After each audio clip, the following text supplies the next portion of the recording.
আপনি যে কাজটা শুরু করেছেন সেইটা শুনে আপনার ছোটোবেলার বন্ধু, বাল্য বন্ধু, যে আপনাকে ছোটোবেলা থেকে চেনে, সে আপনাকে একটু একটু ডিস্টার্ব করছে, বলছে করিস না। এবার আপনিও কনফিউজড হয়ে গেছেন যে সত্যি সত্যি ও আমার এত ছোটোবেলার বন্ধু, ও আমাকে এটা করতে বারণ করছে, আর আমি আদৌ করছি এবং কী হবে। তো এই ব্যাপারে আপনি কি ডিসিশান নেবেন? আসুন, ভিডিওটা পুরো দেখুন, আপনি জানতে পারবেন। এবং আপনার ক্ষেত্রে এই ভিডিওটা অনেক উপকারী হবে যারা এই প্রবলেমের মধ্যে আছেন। ধরে নিন আপনি ঘরে আছেন, হঠাৎ 7টার সময় আপনার ছোটোবেলার একটা বন্ধু বললো, আমি তোর বাড়িতে আসছি, তুই আছিস তো? বললো, হ্যাঁ আছি, তুই আয়, তাড়াতাড়ি আয়, ভালোই হবে, একটু চা খাওয়া হবে। তো আপনি নিচে গেট খুললেন, ও একটা হাতে ছোটো প্লাস্টিক নিয়ে এসেছে, এসে আপনার ঘরে ওর বাড়ির সব ময়লাগুলো ফেলে দিয়ে চলে গেল, বাইকে করে চলে গেল। আপনি কিছু বুঝে ওঠার আগেও চলে গেল। ও, আপনি ভাবলেন, আরে ওর বাড়ির ময়লা আমার ঘরে কেন ফেলে দিয়ে চলে গেল? বাড়িতে কাউকে বলতেও পারছেন না। তো আপনি ওই ময়লাগুলো পরিষ্কার করে সেদিনটা কাটিয়ে নিলেন। পরের দিন সকালবেলা সেম 7টার সময় আবার ঘন্টা বাজলো, দেখলেন উনি এসেছে।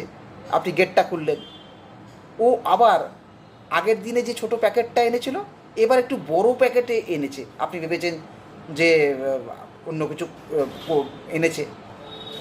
তো ও ওই বড় প্যাকেটের ময়লা আবার ফেলে ও আবার দৌড়ে বাইকে করে চলে গেল। আপনি তো মহা বিপদে পড়লেন। বলছে, আরে ভাই কী টাইপের লোক, কোনো কথা শুনছে না, আমার বাড়িতে এসে ময়লা ফেলে যাচ্ছে। একদিন গেল, বাড়িতে কিছু বলিনি, আজকে 2 দিন। অদ্ভুত ব্যাপার, কাউকে বলতেও পারছেন না। আপনি পরের দিন ওয়েট করছেন ও কখন আপনাকে ফোন করে। ঠিক 7টার সময় আবার ফোন করেছে। এবার আপনি ফোনটা তুলে বলছেন, ভাই তুই কী করছিস? 2 দিন পর পর আমার বাড়িতে তোর বাড়ির ময়লা ফেলে যাচ্ছিস, আর আমি তোকে মানে এখনো পর্যন্ত কিছু বলিনি।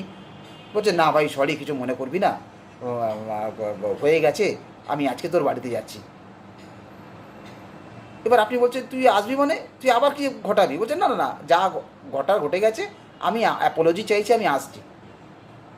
কলিং বেল বাজলো, আর আপনি সোজাসুজি এবার সিঁড়ি দিয়ে উঠে ছাদে উঠে গেছেন এবং দেখছেন ও কী করছে।